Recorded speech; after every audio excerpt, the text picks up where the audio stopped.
Good evening, here's Top News newsletter starting with headlines.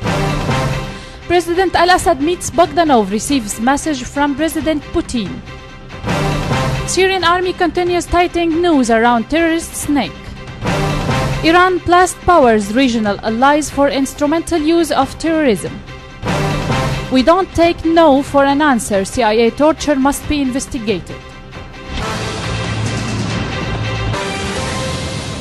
President Bashar al-Assad received yesterday the special envoy of the Russian President, Deputy Foreign Minister Mikhail Bogdanov, and the accompanying delegation.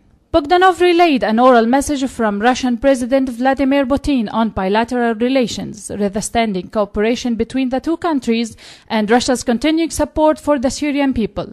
The Russian envoy briefed President al-Assad on the meetings he held recently as part of Russia's efforts to create suitable conditions to put an end to terrorism in Syria and launch a comprehensive inter-Syrian dialogue, away from any foreign interference.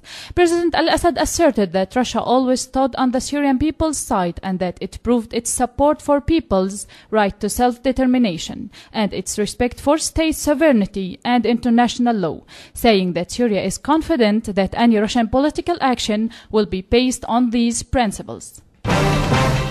Syrian army continued to tighten the noose around foreign-backed terrorist groups in several areas across the country, inflicting heavy losses upon them. Syrian army killed and injured scores of terrorists in Al-War neighborhood, Masaid and Ruhum, in the area of Jebel Jarrah in the countryside of Hom's central province.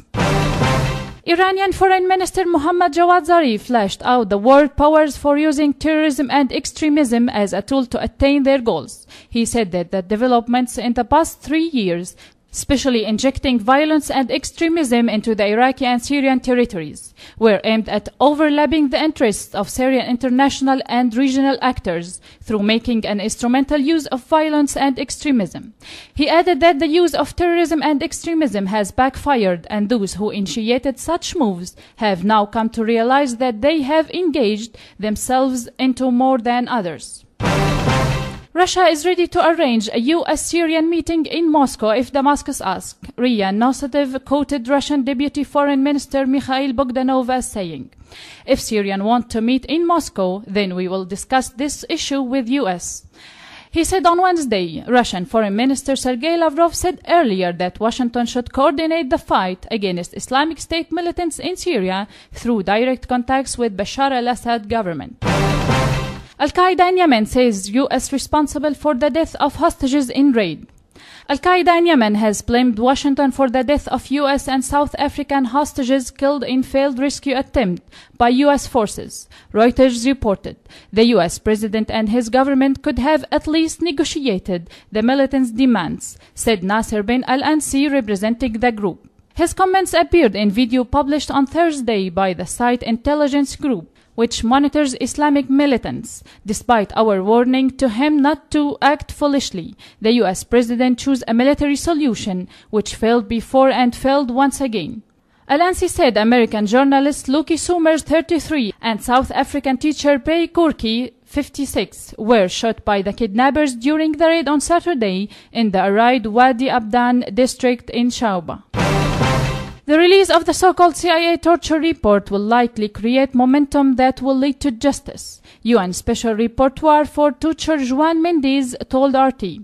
He said the UN said that each torturous act must be investigated. The demanding report on CIA torture has forced Poland to admit it hosted a secret American prison, with former President Kwasniewski coming forward with the revelation. However, Kwasniewski claimed that Polish officials were not informed to the torture tactics being used in the secret jail. Mendes insisted that countries complicit in the CIA torture need to carry out their own investigation. That's all for today. Thanks for joining us. I'm Nibal Nadi. Good night.